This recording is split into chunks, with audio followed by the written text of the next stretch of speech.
And we're back after a very eventful weekend in Premier League football. Sam, good weekend? Yeah, besides the monsoon that hit the greater Northeast area of the United States, it was a fantastic weekend. Yeah, definitely hope nobody took too much damage because the storm was pretty bad in most areas. I was driving through it a whole lot, and I was kind of upset because it would have been a great weekend for me to just sit inside and do nothing for 48 hours, but I had to do the opposite of that.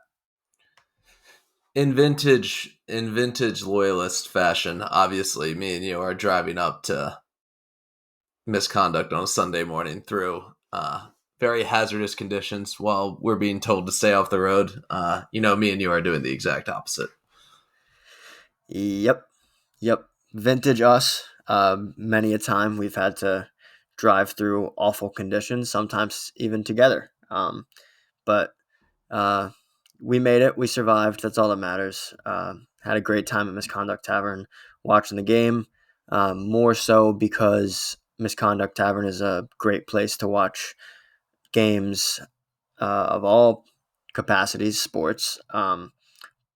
But less because of the Gunners, because they did not look their best, to say the least. Um, we'll start right there with the North London Derby. Finished 2-2 at the Emirates. Um, I would call it a disappointing result for Arsenal. You can just tell how the players looked after the game. Arteta said immediately that he feels like we lost 2 points. Um, he didn't already going to take a shot at Ten Hag because he did not say we deserved 3 points. He said they were a lot better than us in certain areas, and we have to be better because we went up twice and conceded both times. Um, he took ownership, but we definitely were second best for a good portion of the game. I think Tottenham dominated possession slightly, 54% to our 46. We had the chance to, Arsenal had the chance to put it away a couple different times. And, in classic vintage Gunners fashion, shot themselves in the foot. Uh, the I would point to when we were 1-0 up, Gabby Jesus stealing the ball after the press and skying it. Um, clearly didn't realize how much time he had, but I think if you can score a goal like that and put Tottenham down 2-0 at the Emirates, that game is probably over, especially with how good we can be at containing leads. But credit to Tottenham. I don't want this to be too much of a pity party I'm throwing for us because Arsenal dropped points. Tottenham came into the Emirates and looked every bit as good as us. I'll say we weren't at full strength. Rice coming off at halftime hurt us a lot. Jorginho, I love him, but wasn't ready for the moment. You saw that in Tottenham's second goal. And luckily, just saw an athletic article that Rice should be okay, just undergoing further testing, but avoided a major injury. So, good news on that front. But before I pass it over to Sam, definitely just wanted to say credit to Tottenham. Madison and Heung-min Son are. It's unfortunate that they're on a rival side because they are two of my favorite players to watch in the league and in the world, and they are so good together. Madison was unbelievable this week. I was surprised. Alan Shearer always does his team of the week, and Madison wasn't in it. I was really surprised because he was everywhere for them. He drops so low, but also is so important to their attack. And uh, Son just lethal on both finishes, um, both set up by Madison. So credit to them. They defended us well, and only conceded an own goal that was not great by Romero, and a penalty that was also not great by Romero. Can't believe he escaped this game without being sent off in some way. But yeah, credit to Tottenham. Arsenal should be better, but squad's looking a little short right now. What did you think, Sam?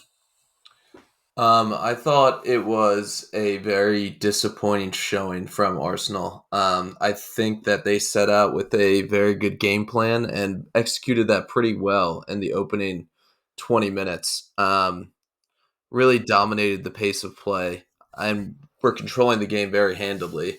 I think that we'll look back on this game and kind of regret how long we played players midweek during Champions League when we had that game locked up. I think the squad looked absolutely exhausted by the 70th minute. And that's a credit to Tottenham because they dominated possession and they had some really good chances to even win the game late. I thought that Spurs really had a good game plan. I think Ange is a really good manager. I think the second goal, while it was kind of fluky, Jorginho giving the ball away, I thought it was deserved for it to be a draw. I thought Spurs played very well. And I think the difference between having a player like Son and having a player like Eddie is it takes Son two chances. The first one really a half chance that he is so clinical with putting away, and the second one just being lethal on the break, obviously. But I think there's levels to this game, and Heung-min Son and Madison are two elite players, and that's all you need in the Prem. You just need two elite players to combine twice. That'll get you a result in the Prem most times. Totally agree. I'll plant my flag here. Unless we see something soon, I'm pretty over in Kedia. We have a pretty big sample size at this point. The team demands excellence and top class technical ability from everybody, but mostly our forwards, and it's so apparent that Eddie doesn't have the abilities that Jesus, Martinelli, Trossard, Saka, any of them have. Um, even Nelson, even Smith Rowe. Um, I just I can't keep watching us have to Arsenal have to trot him out in really big moments and expect him to be able to create things out of nothing the way that our other stars can. He he's just not that type of player, um, and it's just become so obvious when the players around him, are so used to much higher quality. Uh, his constant laziness in terms of being off sides when we need him, um, it it gets old fast, and he was big for us in a time when Jesus went down last season and we needed him. But I just think we need an upgrade in January because he's just not it. Yeah, I just think there's levels that Eddie is never going to be able to reach, unfortunately. Um, I think he left a lot to be desired, but I'm struggling to put all the blame on Eddie because the entire squad look absolutely gassed from basically the moment we conceded to Spurs for the second time and until the last 15 minutes of the game. Arsenal just looked poor. Um, Odegaard was really like the worst I've seen him in a long time. Havertz was awful. Reece Nelson, even after coming on, he looked somehow tired, which didn't make sense. Saka was hurt and gassed. He was playing right back at one point because he couldn't move. Um, it's I don't know. I have a lot of doubts about Arsenal competing long term, and I definitely have a list of apologies to give out after this weekend. Yeah, I think if Rice is able to stay on that whole game, we have a lot better chance. I think Odegaard was having to work a lot harder with Jorginho back there, and Fabio wasn't up for it physically. He was subbed off at halftime as well, but Havertz he had a howler, man. He was really bad, and I agree with you. We played as great as it felt to win that way at the Emirates on Wednesday. Odegaard did not need to be in there for 90 minutes because went from the best we've ever seen him to like kind of probably the worst we've seen him in maybe 2 seasons. Um, Saka, like I was concerned that he like pulled something because it looked so he couldn't even run. Um, so I agree. It's not all on Eddie. I just don't think he's up to. standards in this side. That's all. And I agree with you. I definitely agree with that. I thought it was important to just not exempt the rest of the squad because we thought Eddie played poorly. Yeah, And I will shout out Raya because I thought Raya was fantastic in this game. I don't think he's at fault for either goal at all. The first one is just a fantastic finish by Son, and the second one, he's kind of in no man's land because he's left there. Um, the He had an absolute wonder save, and I still think he's the number one going forward for me. I would be surprised to see him dropped.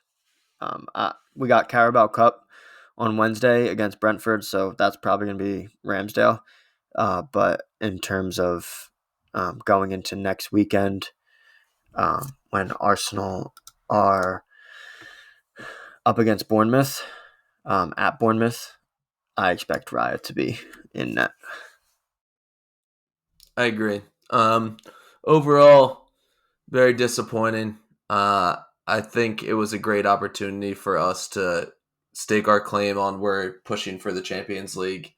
Uh, Not Champions League, excuse me, like the Premier League trophy. I am very reluctant to say that at this point. I think we'll move to a different game and we'll kind of elaborate about the other team that is probably going to win the Premier League quite handily this season. Oh, you're already there? Oh yeah, I'm done. To me this season's over. I think City, after watching them against Forest and just watching them this season, losing De Bruyne and Rodri and going down to 10 men, and looking just totally fine at the back. No one in the Prem has looked like that. I thought it was just incredibly impressive performance by them to go down or to go up 2-0 and then have a red card from Rodri, which um, very unlike him. It was very strange. I'd be fascinated to hear if they ever release what was said between him and who was it? I forget who started that. Uh, I think it was Morgan Gibbs White. I was supposed to say Gibbs White. Okay, so I'd be fascinated to hear if that ever leaks what was said to each other. He put his hands around his neck, so he got sent off. But they looked totally fine from that point on. The defending was really good, and even on the break, they threatened. I I just don't see how they continue to lose players like De Bruyne and Rodri and be fine. But I guess Pep has earned that right from me. So I think it's City. Um, I apologize to City. I was wrong. Hand up. Pep is unbelievable. There's levels to this game, and he's been at the best at the top for a long time. He deserves to be there. City deserve to be there. I just don't know. And now we have to pander as if, Rodri being out is like our only chance. Well, guess what? Even if we win that game, we're still below them in the table. And I just don't I just don't see them making that many mistakes. I don't know. I listen. We're not gonna sit here and act like I haven't been more of a hopeless romantic in my life than Sam ever has been. That's just a matter of fact. But um, I still fully believe we're in it. We're undefeated. Like that's not nothing. We drew and lost points to a really good Spurs side. Otherwise, besides that Fulham game, we've been great this season. Uh, our injuries aren't that bad, and also I think Liverpool are in contention, given that they are only 2 points back, and they haven't even played each other yet. So I think Liverpool, are seeing red, and they have a chance, and I think Arsenal fully do too. Um, Personally, I mean, I understand where you're coming from, but that Rodri 3 match ban uh, is Wolves, which they'll win, but then it's Arsenal uh, at the Emirates. I think we'll win with no De Bruyne, no Rodri, and Brighton, and they could have a fighting chance, and with no Rodri, and then they play at Old Trafford, which we don't think United are good, but they always that game always causes United always find a way to make that a game, is what I'm trying to say. Chaos Yeah, happens in derbies. That's true. yeah. So that's 3 games in a row, 2 of which their current best player won't be available. No offense to Holland, I just think Rodri means more to them. Um, so I fully believe that there's a chance. I think it's City's to lose, of course. They have been perfect. They're unbelievably impressive. Their consistency. I truly don't understand how Pep does it and has done it for so long. Like I think about it with other sports, it's so hard to repeat once because complacency is such a factor and like the desire to win is such a big part of it. And I don't know how he keeps his team so hungry all the time. It's actually like fascinating to me. I hope that they do a documentary or a tell-all book one day because he's the best manager of all time. Yeah, I'm just they're exhausting. They're so good. They looked fantastic in that game. Both the goals were really well worked. The 38 pass one to Phil Foden where Kyle Walker makes a run and it's a drop back. It looked like something out of FIFA, quite honestly. Just players don't do that layoff. It was so classy. It was so good. The finish from Holland was fine. Um, but I'm struggling to see where they go wrong if they're fine after losing Rodri. That I guess that's all I'm hoping for is they drop points while Rodri's out because I just I don't see them losing games. And De Bruyne, every day that passes, De Bruyne gets closer and closer to returning. Yeah, totally true. One thing I'll say about that game, I am on record, maybe not on this pod, but on record amongst friends, very heavily that I'm not a Phil Foden guy. Definitely not a fan of his son's Instagram. I think that's pretty strange. Um, and I think he looks more like Vincent Company than Phil Foden, but that's not neither here nor there. I'm not trying to bully a 3 year old right now. I'm just lashing out. Um, but that 38 pass goal, you hear 38 pass goal, and you expect it to be a tap in. That was a beautiful finish by Phil Foden. Yeah, it was classy the whole way through. Um, feel bad for our boy Matt Turner. Really didn't have a chance for either goal. But to I only letting up 2 against City is nothing to sneeze at. yeah, I guess that's where we're at right now. Um, it's bleak. It's Monday. Uh, it's raining. Arsenal drew. City won. Just sadness this week. Listen, um, it's a long season. I'm not.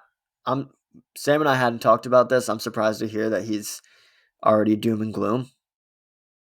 We'll see. I think Liverpool are super threatening. I think they can take points off City. I think United can take points off City because we've seen it be done before when they're a worse side and they take points off City. I think we can take points off City, and I think Brighton or Tottenham have a fighting chance of taking points off City. Everybody else is probably going to lose, but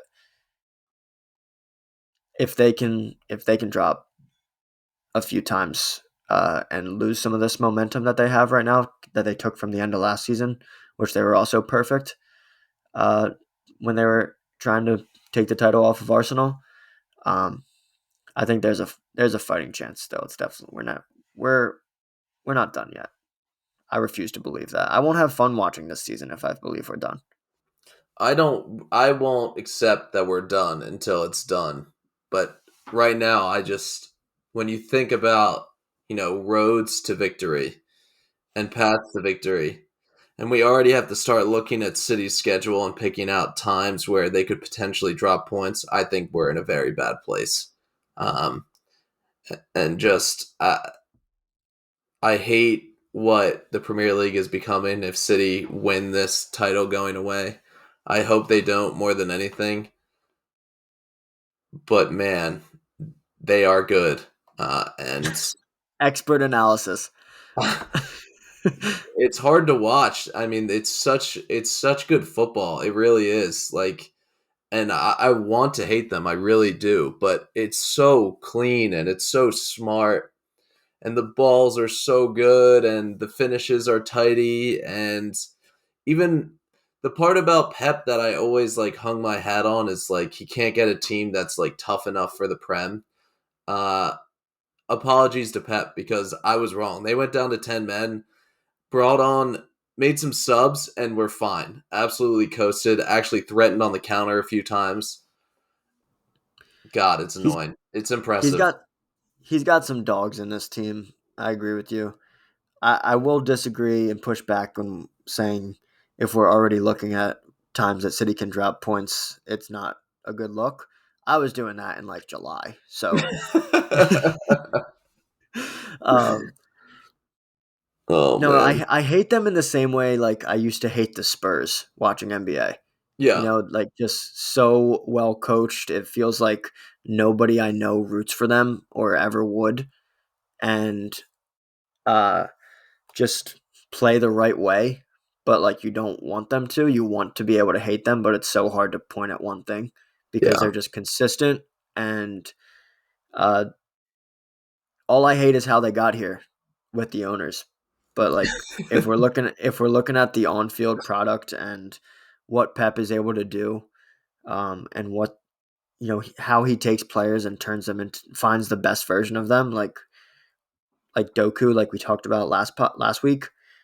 He's just so incredibly impressive, and so is the team. And I agree. It really is difficult to watch happen to the league. Not difficult to watch them play. Difficult to watch them just monopolize the league we love because they're so good.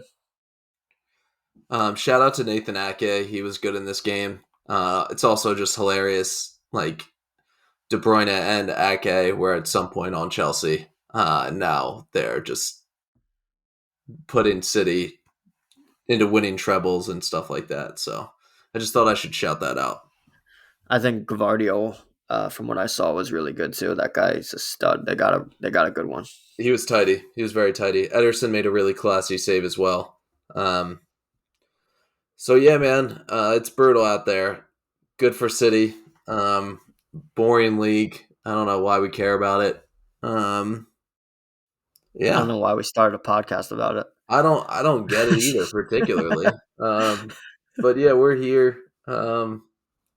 Maybe Pep will get sick again and he won't be there, and nothing will happen. They'll still play as well as they always have. We'll see. We're working on getting Pep on the pod. So, Next I international break. yeah, yeah. Um, okay, moving on to some other matches. Crystal Palace, Fulham, 0-0 draw. At Yawn. Palace. Yeah, yawn is all we have to really say. No notes. Luton Wolves. Um, so I was pretty busy Saturday. Had a wedding. Shout out to Love. But Sam was able to watch. So I know we both were heavily riding the Luton fade. I saw some highlights. I know Wolves went down to 10 men and then were still able to go up 1-0. And we, from afar, I thought the dream was very much alive. Sam, you want to take this one? Yeah. Basically, the red, I guess, is fair. It's a kick out. I for one hate kickouts.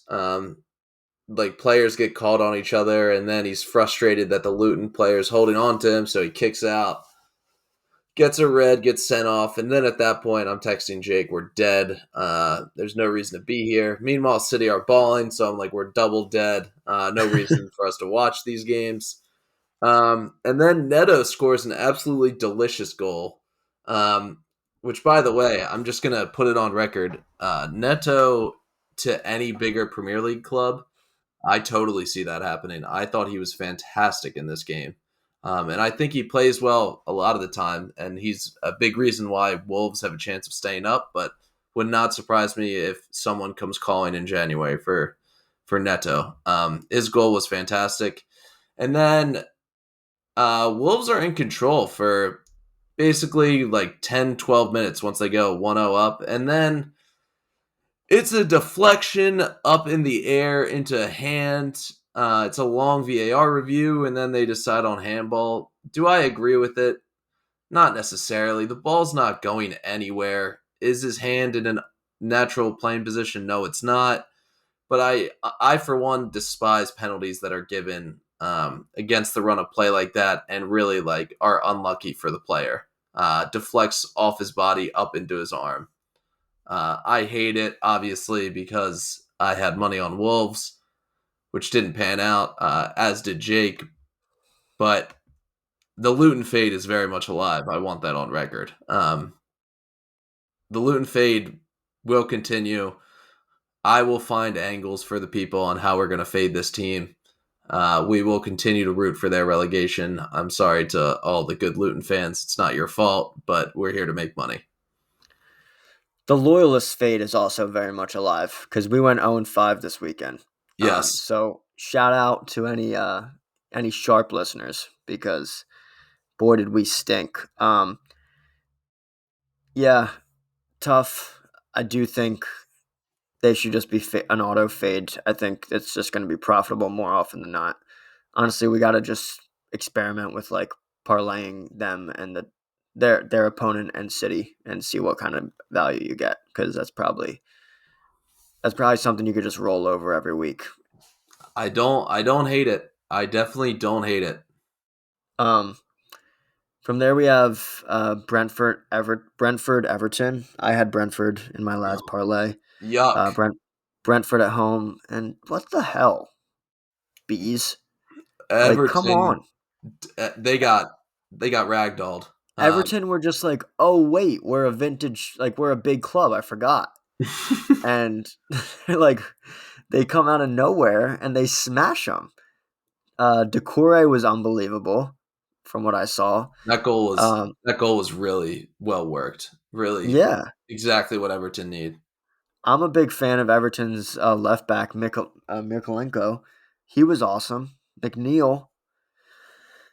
Everton are Everton good? I don't know. This might just be a flash in the pan, but that was an impressive showing.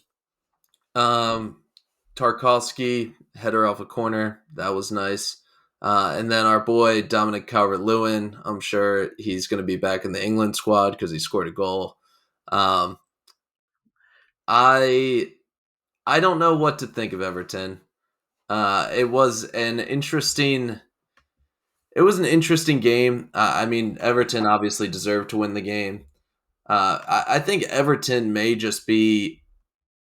They may just be an over team. I just think there will be goals in their games. I think it's very unlike Sean Dyche to have a team that plays like this, but clearly like this open football where they're guaranteed to give up a goal, but they may score a couple goals. I think it suits them. I think it's the best way for them to win games.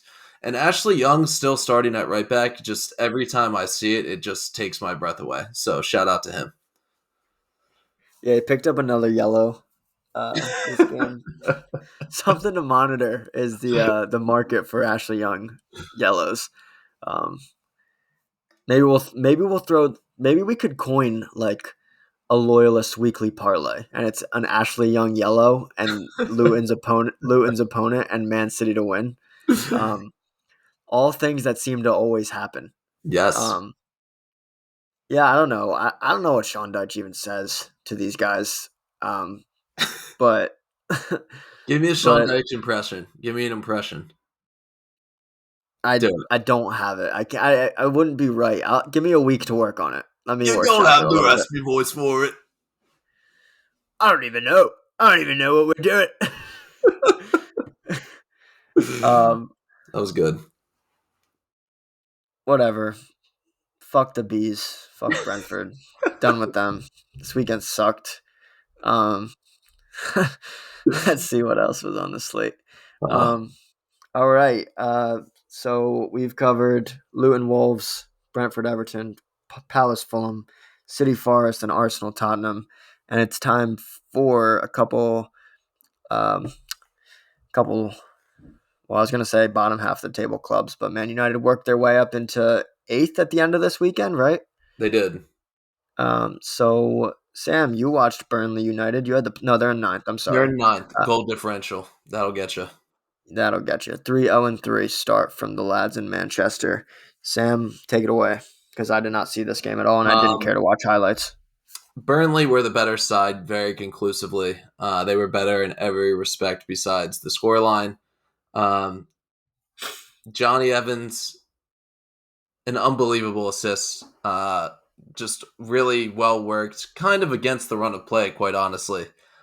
Bruno makes a great run holding the line, and then a vintage volley finish. There are some times when I'm watching a game where it's like I should be out there, and then I see things like that, and it's like, just kidding. I should never get on a pitch again because it's unbelievable that Johnny Evans at age 35 can play that ball, and it's even crazier that Bruno Fernandes can absolutely smack the ball on target.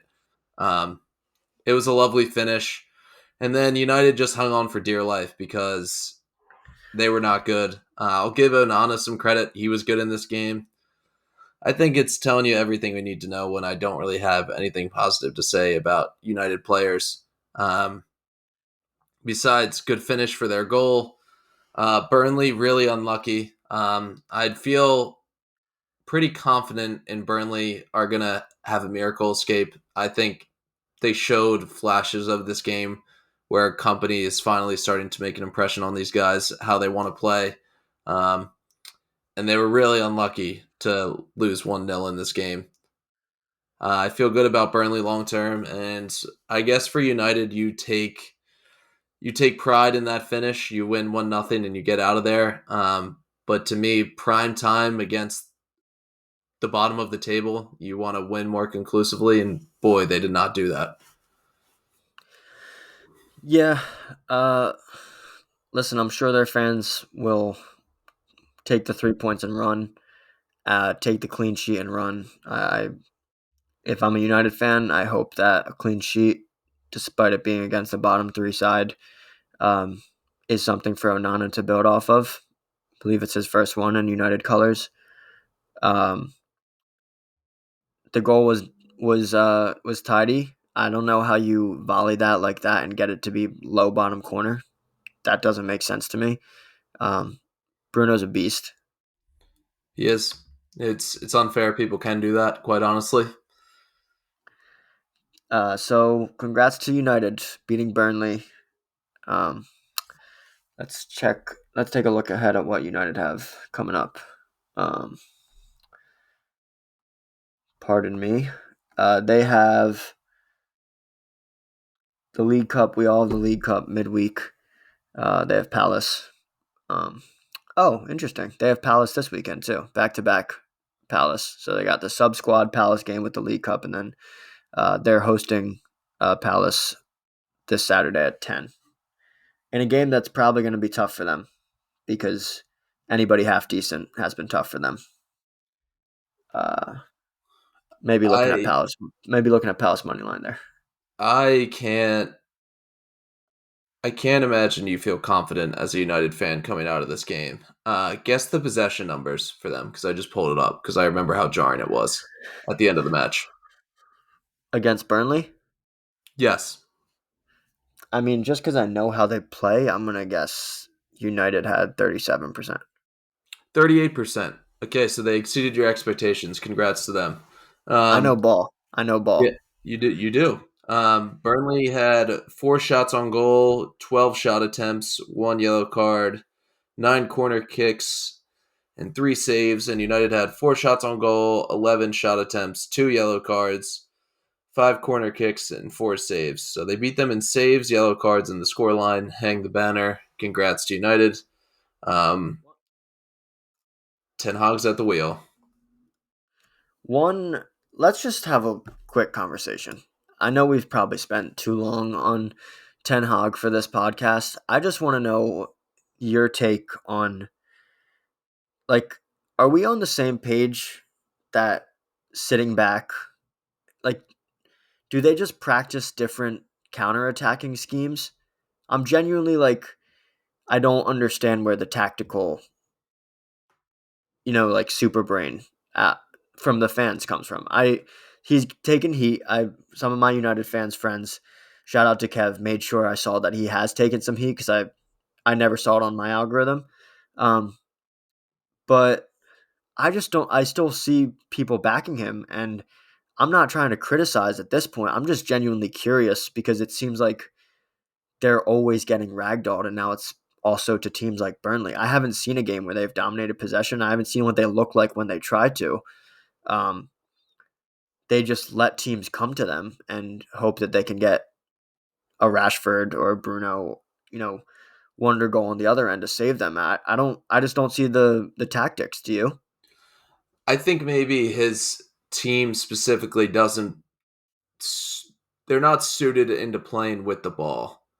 Can be the only thing that I'm getting. I don't know if that's Ten Hag feeling that way and making them play this way, or just that's what they're going to do. Um, Bruno not playing centrally to me is strange. He played on the right wing in this game.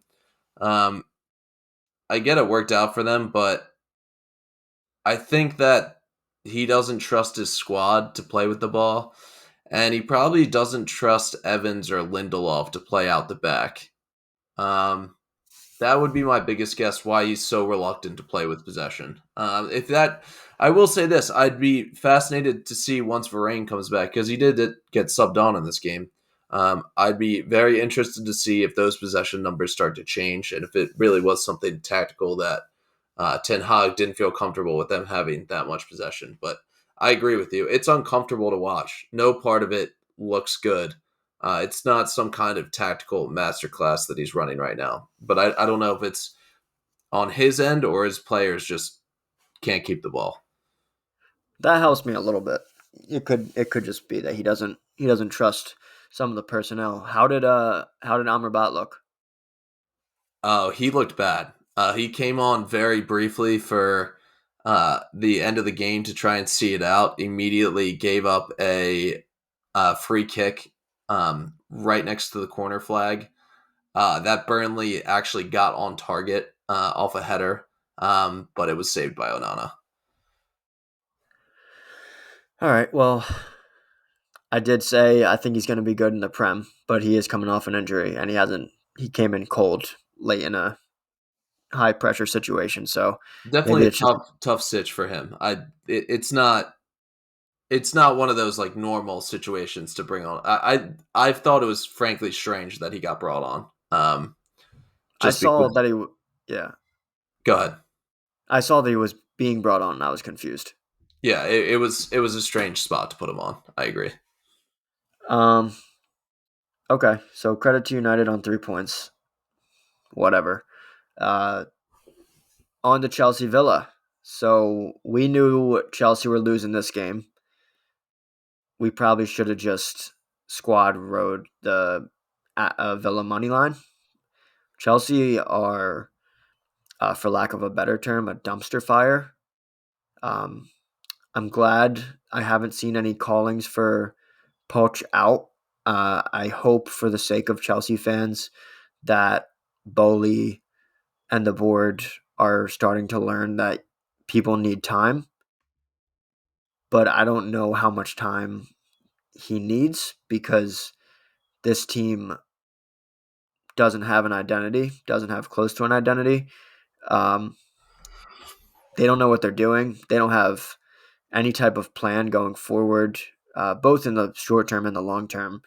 Their schedule is a gauntlet, and I think they're in deep shit.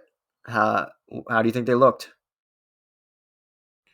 Um, I just think the same thing over and over again. It's just praying that Raheem Sterling somehow saves you every single game. I thought Raheem looked good actually. I thought Chelsea looked poor.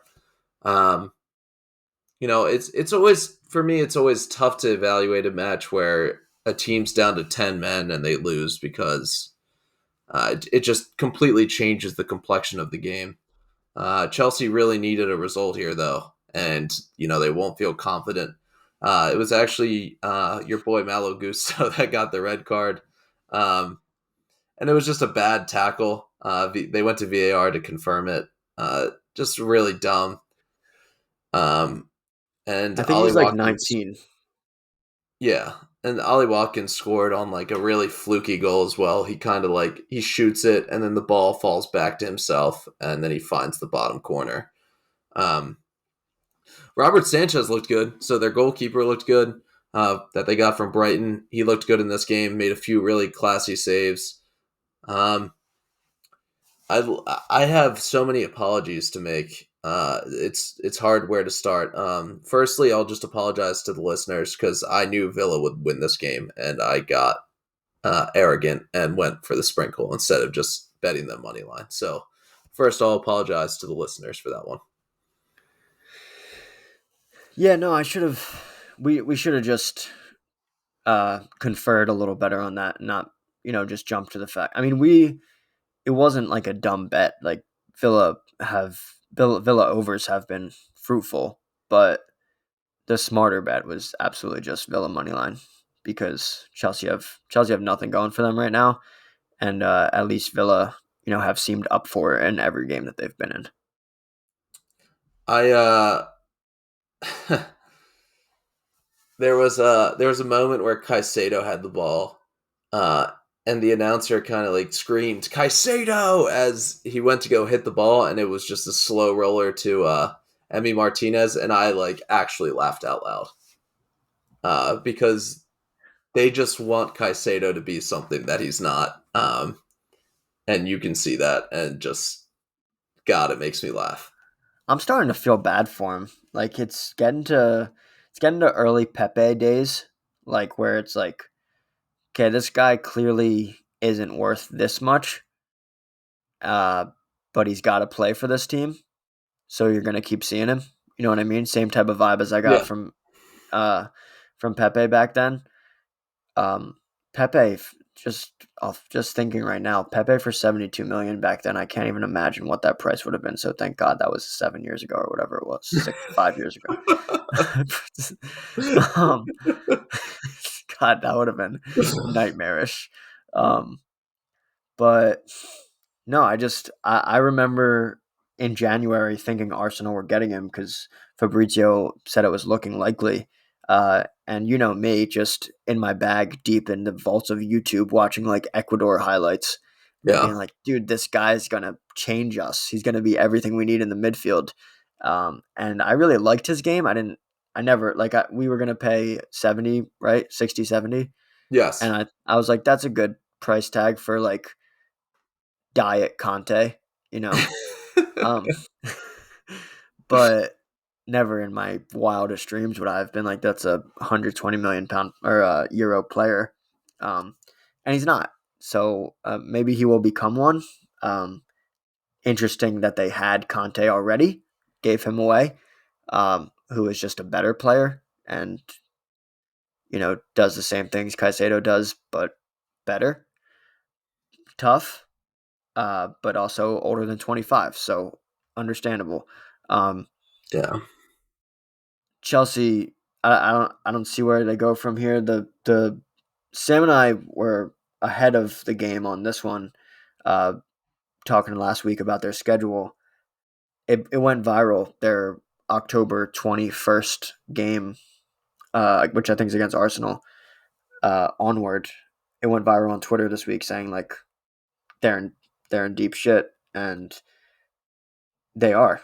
I they're gonna really. They needed something in this game. We talked about it last week, and from here they have Brighton in the League Cup, Fulham away, Burnley away, and then October 21st it goes hosting Arsenal, hosting Brentford, at Tottenham, hosting City, at Newcastle, at Brighton, or no, hosting Brighton, at United, at Everton. Like that's like a 9 game stretch that they're probably gonna go 0-9. I oh God, I have so many things, so many criticisms of this team. Have you ever been less threatened by midfield than Gallagher, Caicedo, and Fernandez together? And Gallagher's the captain. Like just just doesn't emit any type of emotion. Um, Kind of looks like he's in one direction. He No, not does. Not sure if I that's. always think that he could be. He could if they put him in one direction, I would not realize it. I don't know if it's a pro or a con. I'll start there, but I think it's a pro if you're good, but it's fair, a really big con if you're bad, which he astute, is. very astute. Um, I didn't realize until I was on YouTube and some clip came up. I don't know how the YouTube algorithm works. Just gonna put that out there. I don't. I don't Are we spend a ton of. monitoring the YouTube algorithm? I don't spend a ton of time on YouTube. I'm mostly like a Twitter guy. But I was sometimes I watch Arsenal highlights and then I just don't. I'll be on my phone afterwards and it'll just pull up the next video and it'll just start playing. I'm like, I guess I'm watching this now. And it was Conor Gallagher talking about how good it feels to be captain of his boyhood club. Didn't even realize like Conor Gallagher was a Chelsea kid, academy kid. I don't know if that's just me or the listeners. I just had no idea.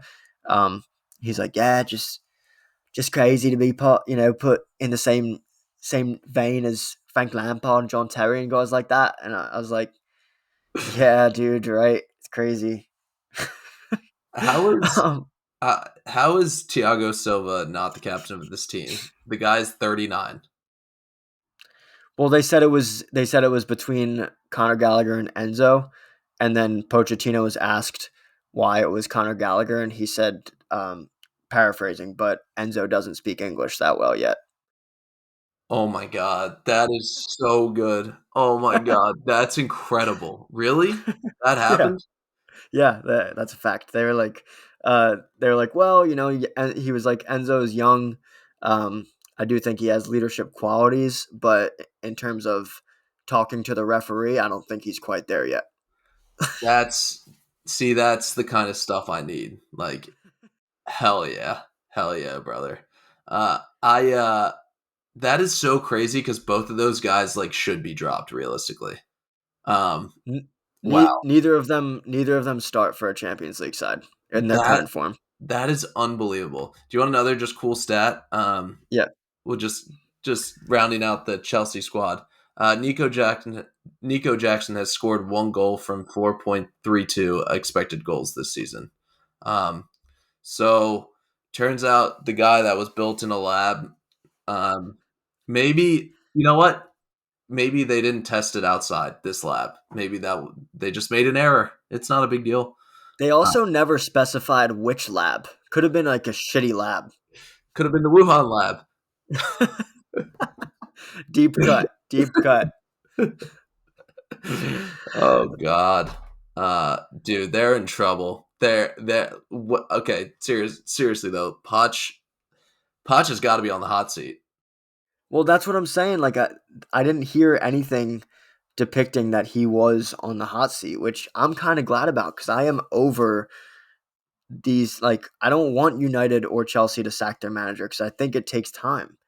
I mean, the content part of me very much does because that's awesome stuff.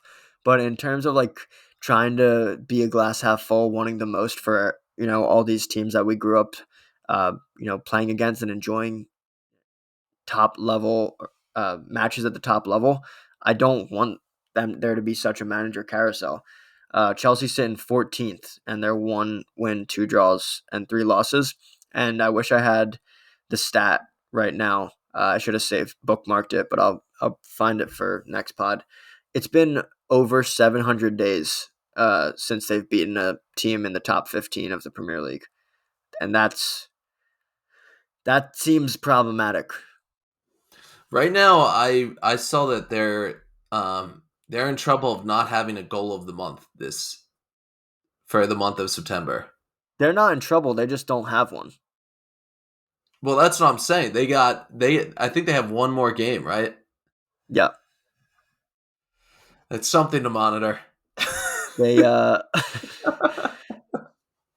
no, no, no, I'm sorry. I was trying to pull something up. I don't think they have any more games in September. I just don't think they're going to have a goal of the month. Either it's from the women's team or it's from the Stop. U21s. Stop. They have one more No, game. That's not true. They don't have any more games. That's The it. next the next game's at Fulham October 2nd. So what do you think? Okay, put yourself in the PR team shoes. What do you do? I would hope people forget. I'm not putting anything out. I think so too. I think so too. Um, wow, that is so tough. Very relatable though. We've all procrastinated too much before. They just didn't get around to scoring a goal this month.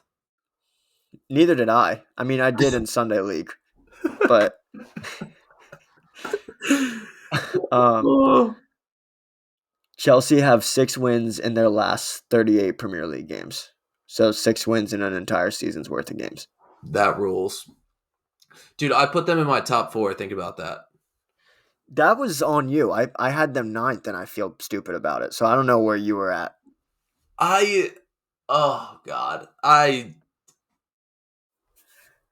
have so many apologies to make. Okay, I'll just keep adding them on as we go through. I apologize to all the FS2 watchers because it turns out I have FS2. So once again, you look in the mirror and you're the bad guy. It's a tough scene for yourself. Where Colin was right. uh, I apologize to the Paramount Plus supporters. Didn't give it its due. I know a lot of people like Yellowstone. I don't like Yellowstone, so I'm not that sorry. But I received some feedback that Paramount Plus has more than Champions League, Europa League, and The Amazing Race, which is great for the record. Um, Yellowstone's there too. If you're into that kind of thing, if I want my cowboy fix, I just play Red Dead personally. Um, I'm Go with you ahead, on Sam. the Yellowstone. I mean, I don't get it. I don't get the hype. I guess I don't know. Maybe we're just not cinephiles. I don't know. Unfortunately, we are. Um, Well, let's finish up these matches because let's do it. I didn't think we were gonna spend this much time on all this. I just have so many tabs open on Chelsea content, and I want them all to be gone. Um, all right, so Liverpool West Ham 3-1. Wildly entertaining game. Uh, Two really good sides. Tough go for West Ham having to play City and Liverpool consecutively, but credit to them for making a game out of both, at least in the early stages. I think they had a really solid first 15 minutes up until the penalty they conceded, but unfortunate to go behind off a class penalty from Salah, which they usually are.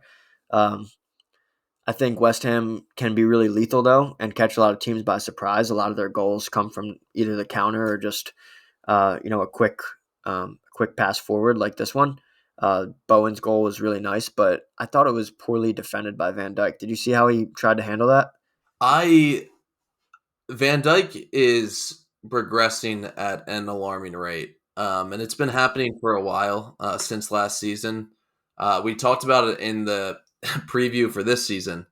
Uh, to me, that's why we're not contenders and Liverpool aren't contenders. I think we're both top four sides, but moments like that, they're hugely problematic. I mean, in a lot of games, you're going to be able to get bailed out because you have a world class attack, and that's exactly what happened in this game. But in some games, you won't.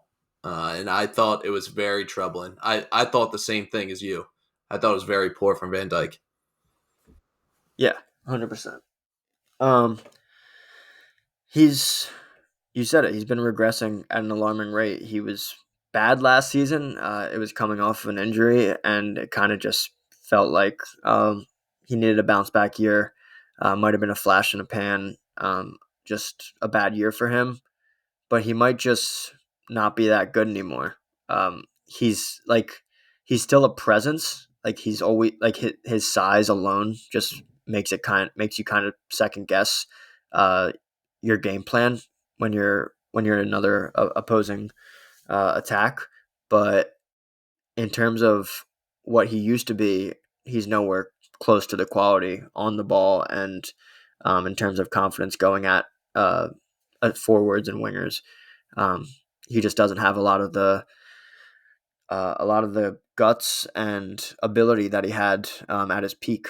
which is kind of sad and kind of surprising because I just thought he was like an all time defender when I like that peak Liverpool year when they won the title. I was like, he's just one of the greats. Like I would be surprised if he's not at this level for a long time.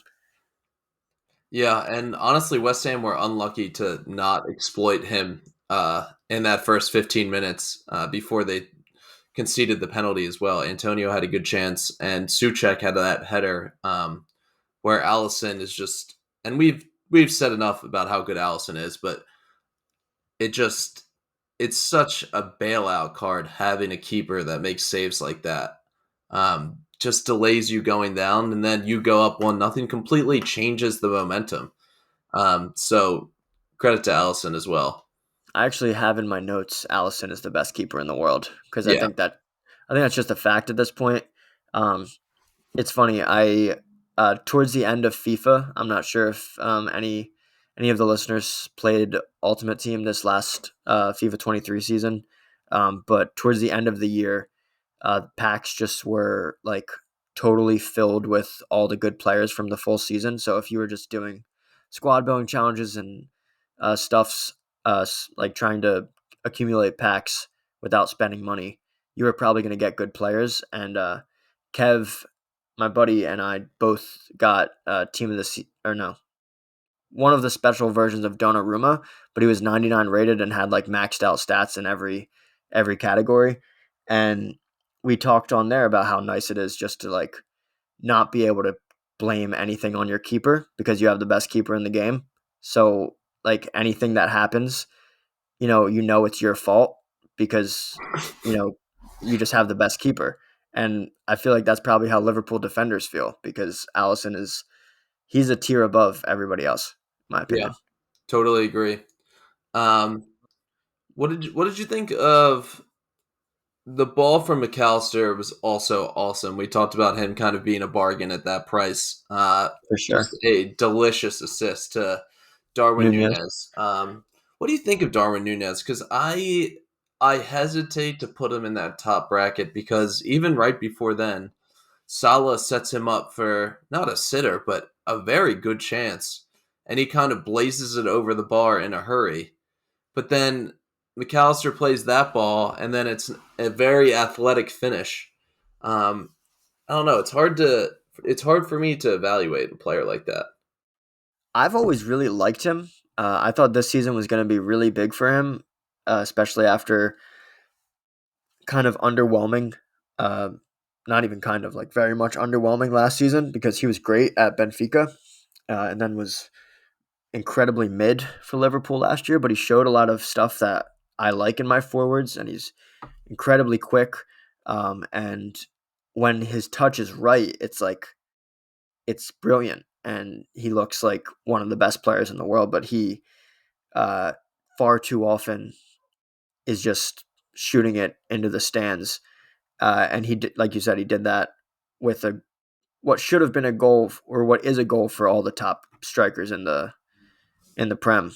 With what Salah set him up right before he ended up scoring. I think he's got a brilliant touch. I think he's just one of those strikers who's um, immensely talented, but doesn't always have the right brain for it, if that Right. makes sense. I agree. Um, but that being said, I think playing more consistently helps you get the right brain for it. I think always having in the back of my mind, back of your mind as a striker, I might be subbed if I miss this. My manager doesn't see me as a regular starter. I don't think that helps. So I've always, since last season, called for him to be like the starting nine. And Klopp, he knows his squad far better than I do, but he's always fluctuated. And I just don't think that's great for Darwin and his confidence. I think long term he would be better as the solidified starter, and I think he deserves to be right now with his current form this season. He's missed plenty of chances, but he's also put away and helps a lot in the build up too, which I like. He does. He is just he can be really dangerous on the ball and scare defenses in a way that a lot of players can't. So I would I would say he should be the starter in my opinion. I agree. Okay, I was just interested to hear your take on that. Um, and then Jota scored just to seal it for them. I don't know what to I feel about West Ham. I think they're better than their last two results reflect, but kind of disappointed that they were never really in either of their games score wise. Yeah, so they're 3-1-2, 3 wins, 1 draw, 2 losses. They have 11 goals for, 10 against. It's a goal difference of 1. Um, Jake doing I don't math is know. my favorite segment on the pod. Math corner coming soon. I don't know. I think West Ham are just a team that are going to beat up on lesser sides and win the games they should. Especially Moyes seems to really like the team that he has, and I think in games that are too big for them, I think they're going to compete but eventually struggle, which we've seen the last two. They're in seventh right now. I can totally see them ending up anywhere from 5 to 7 for that reason because there's more teams that they're going to be able to beat up on than there are teams they'll struggle against. But I don't see them competing for a Champions League spot when the top of the league is currently as strong as it is. Like I don't know if our listeners caught it, I last episode, but I really believe I think it's City. Well, let's do it this way. I said Arsenal, City, Liverpool, Brighton are the class of the league and top. City are at their own level right now. Then it's Liverpool, Arsenal, then it's Brighton, and then it's everybody else. Um, I more than Sam, I believe that there's still a chance this season. I have to believe that for my days to still be good. Um, but those four are, in my opinion, far and away better than the other 16 teams. Maybe Tottenham's lingering there in fifth, but aside from them, I don't think the other 15 teams are on the same caliber as those 4 to 5 teams. And I'd be surprised if it's not those four or Tottenham swapped out for Brighton in the Champions League next season, barring some type of miracle run by United um, once Varane comes back and they get a little bit more healthy. Uh, but I don't think West Ham's in that group. Is what I'm trying to say. Right. I agree. I agree. Um, so from there we have speaking of Brighton, convincing 3-1 victory against Bournemouth. You have thoughts on this game? Yeah. Brighton went down by a cheap giveaway. Uh, I forget who their keeper is now. I'll have to check, but um, I got you. basically, Keep cooking. I got you. basically, it's a press where he doesn't see him coming. Ball gets tipped, and then Solanke puts the ball in for Bournemouth. They go up 1-0, and then Brighton were just like, "Hold on, we're Brighton." They scored right before halftime, uh, and then Matoma is just like so good. Their first goal was just a ball put into a dangerous area, ends up being an own goal for Brighton going into halftime, so it's tied 1-1. And then Matoma just said, I am classy and I'm going to take control of this game, and scored 2 goals in the second half. The first one was very, very tidy, a really good team and link up play. Um, I think Matoma, like, I just see him and he just reminds me of Salah so much. If Salah were to leave Liverpool for our friends in the Saudi League on FS2, I would say that Matoma would be a very good replacement. I just I see so much of his game. I wouldn't even be surprised if it happened. I feel like that's totally somebody that Klopp would go and get. And they've negotiated with Brighton in the past. They almost got Caicedo this year. I totally would see them McAllister. splash. Yeah, McAllister. Yeah, I totally would see them splashing the cash for Matoma. He's proven in the Prem, and they're probably going to have 200 million if they actually do sell Salah to the Saudi league. So uh, wouldn't be surprised at all.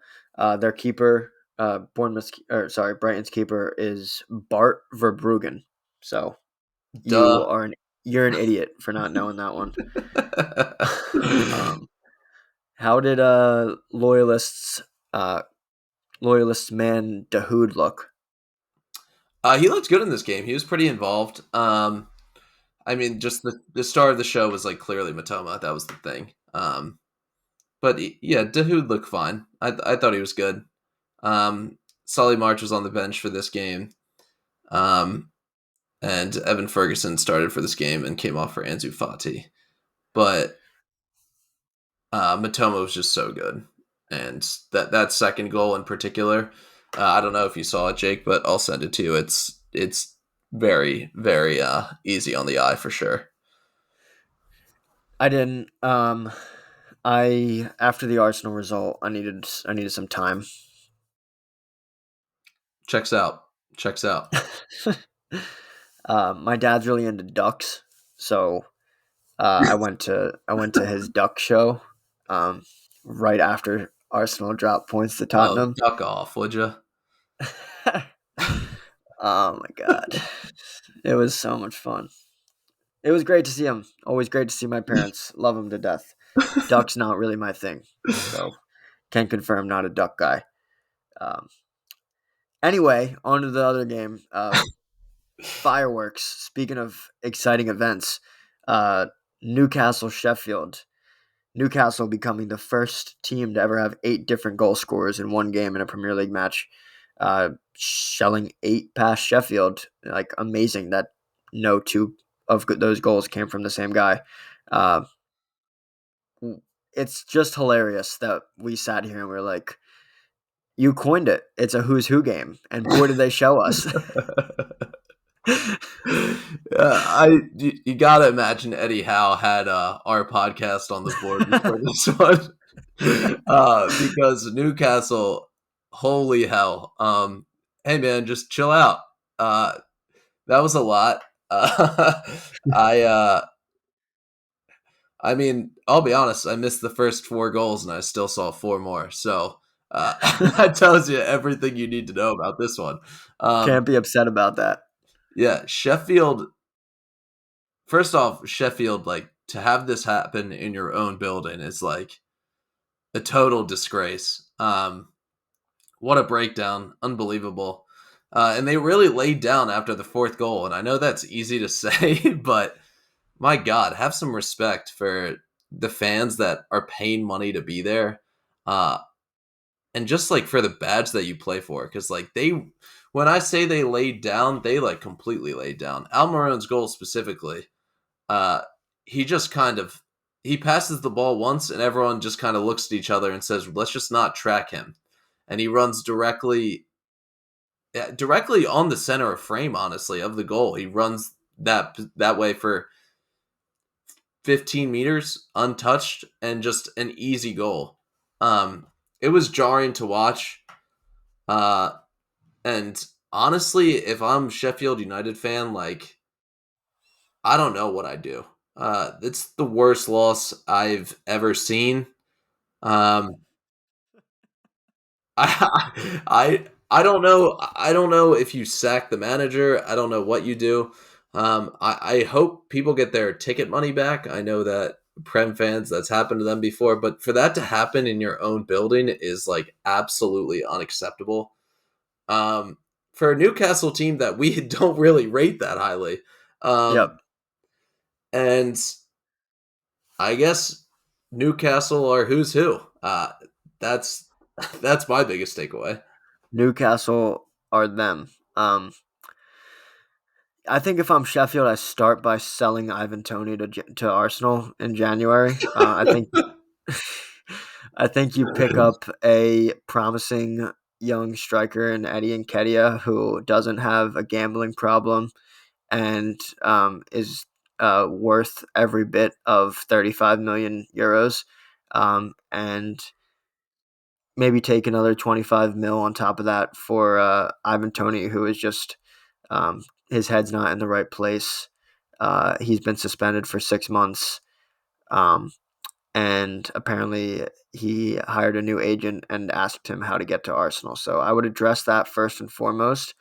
And then I agree. I would give all the home fan season ticket members a refund, and maybe like a free coupon for like a lunch in the area, and uh, reevaluate reevaluate the culture because they laid down, man. And like I was watching highlights and it was like and after that 29th minute goal, they're like, "Oh, we're probably not going to lose this or we're not probably not going to win this one." And it was just an onslaught. Like it wasn't even there wasn't even effort. Yeah, Um I will. it's Go ahead. Sorry. no, you're good. Go. Um, I will say our boy Tom Davies had like an awful head back to the keeper that led to the last goal. That was just like for content for the loyalist. It was just so perfectly English. Was that the Isak goal? Uh, no, I don't think it was the Ezek. Was it? I thought Isak scored last. Oh, it was. It was the Ezek goal. Yeah, it was the When Ezek goal. he did the fake shot, like the Gabby Jesus same shit. Yes. Yeah. Yeah. Unbelievable through ball from our boy Tom Davies. I will say one thing, and this is a problem. Like this becomes a problem very quickly when results like this happen. Uh, Goal differential becomes a serious problem for these teams. So Sheffield United's goal differential is now -12, and that is going to be a problem to overcome. So boy, oh boy, Blades are in trouble. Yeah, just not great. One sidebar here. Um, it probably doesn't matter at all because there's probably less than 12 people in the world that ever look at this. But it's funny. I'm on Google looking at the result and the stats right now, and if you go to stats on any game, at least in the Prem, between two sides, and look at key stats, and then scroll down, so it'll tell you shots on target, possession, pass accuracy, and stuff like that, which is all very helpful. But then it has a win probability, and I think they need to adjust their model because I'm scrolling here, and it gives you win probability throughout the match, and at the 74th minute, it was 7-0, and the draw was 0.5% possible at that point. So that's saying that one in every 200 times Sheffield comes back and pulls seven to get a point out of this game. Not sure if I agree there. Um, just something. If we have any listeners at Google, and I don't even know which department that would be. Maybe the soccer analytics department if they have people for that. Um, I would just double check that we're good on that because it doesn't really compute.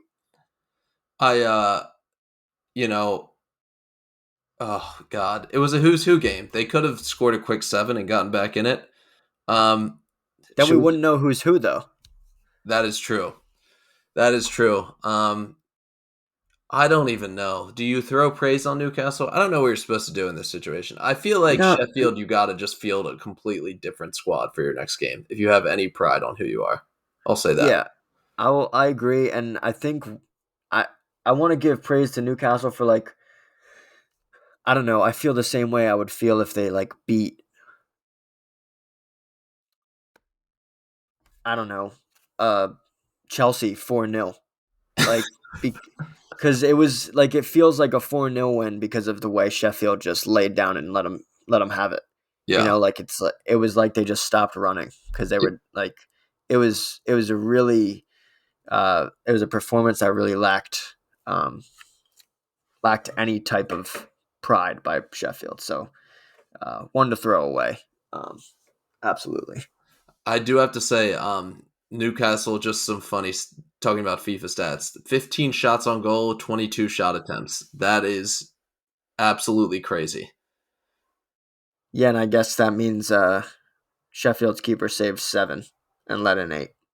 Yep, sure does. And that was Math Quarter with Jake. More to come. More to come. Oh Oh my God. god. What a week for the Prem. Really disappointed as an Arsenal fan. I wanted all 3 points, but a deserved point from Tottenham, and fun matches all the way around for the other games. Um, we have League Cup this week. I'm just gonna throw this out there. I love my team. I love soccer. I don't watch the League Cup. Not No. really my not really my thing. Not really my speed. Um, if I'm super bored, maybe I'll throw it on in the background. For the listeners that don't know, I'm a teacher. Um, so sometimes, like while I grade or lesson plan, I'll have it on. But I'll catch the highlights. I'll see how some of the younger guys looked, and I'll call it a day on that one. So I don't know that we'll be we're probably not your spot for League Cup results and reviews. Um, so on Thursday's pod, if that's what you're looking for, I would look elsewhere. Maybe. Um, I would seek help if that's any consolation. Come on, guys, grow no, up. listen. All right, I don't. I want to stop being mean to United guys, but they might have turned the pod off by now. Um, so maybe I might be free to cook for a second here. When I was talking to Kev, who is a United fan, about what Ten Hag has accomplished, he was like, he's won the League Cup, like it's a trophy, and I was like, I don't even consider that anything. No. Like I really, they beat City in a final with everybody's benches, and there was like some starters because it was the final of it, but I wouldn't even be that happy if Arsenal won the League Cup. Like that, it's maybe it used to mean a lot more, but that doesn't mean anything to me. At all. It means literally nothing to me. What channel is that on? Is it behind a paywall of some sort? ESPN Plus. Yeah, Yep. checks out. Okay, cool, nice. Yeah, um, missed me with that. No thanks, dog. Um, I mean, it's the Carabao Cup, isn't? I don't even know what Carabao is. Is it an energy drink? I think it's a tire. No, We're right there. It's one or the other. I gotta tell you, Carabao, you're not getting your money's worth because I have no idea what you are. Carabao, if you want to be in the podcast business, maybe we will be a League Cup review. I looked it up and Carabao Cup came up. What is the company? Oh no, now the animal came up. Oh my god, this is a disaster. Sorry, listeners. We got to figure this out. Makes markets and sells Thailand's second most popular energy drink and other beverages. Okay, so you were right. What'd I say? You were right. You were right. You were right. I could have sworn it was a tire. All right, that name stinks for an energy drink. I guess it makes sense. Carabao. It's like Red Bull, but it's Carabao. Yeah, not great. On that note, we will be back later this week to preview the match week ahead. I actually haven't even checked the marquee matches next week. You know any off the top of your head? Yeah. It is not the best slate, to be honest. Just Tottenham Liverpool is what stands out. Oh, you know what? Villa Brighton also super fun. That's Saturday at 7:30 in the morning. And then Tottenham Liverpool is 12:30 Saturday as well. Um, and then Who do our there's one game who on do Sunday, and then one game on Monday, which is awful. Come on, guys, what are we doing? Fulham Chelsea What do you Monday, mean, dude? October 2nd. Oh, Fulham, dude. That's my team. Come on. Iwobi has the chance to do something very sick. All right, we'll be checking out that line. That's for sure. West Ham Sheffield after Sheffield just get clobbered is going to be interesting too. I agree. That one is definitely one to watch. Um, I love the under in that game. Just I feel like if you have any pride in saving your job, you gotta not let them score a lot of goals in this game. But West Ham do score goals. That's the problem. So interesting one.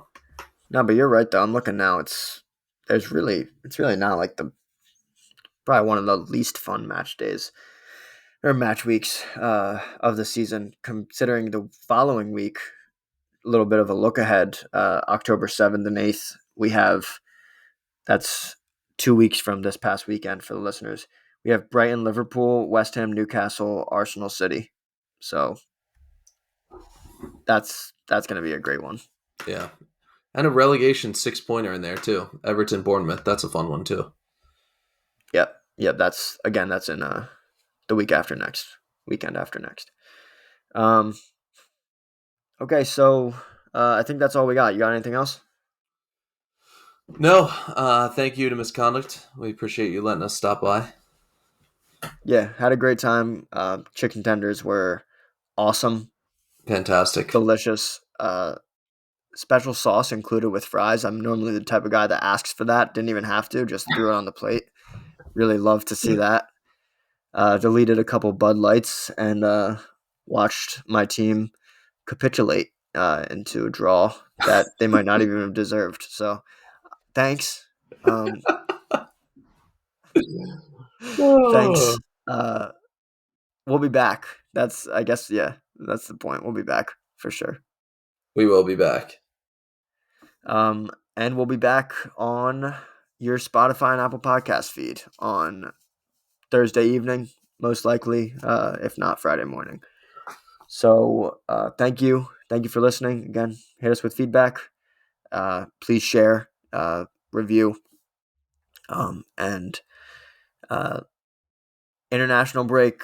The next one is coming quicker than you think. So if you have any suggestions for that podcast, we're thinking the crash course of all things Premier League for new fans. That's the number one thing on our agenda. But if you have any other ideas, please let us know. So yeah, that's all. Make sure you rate the podcast on Spotify, Apple Podcasts if you haven't already. That helps us. Share with any other soccer fans that you know. That helps us. And have a great week, everybody. We'll see you next time. See ya.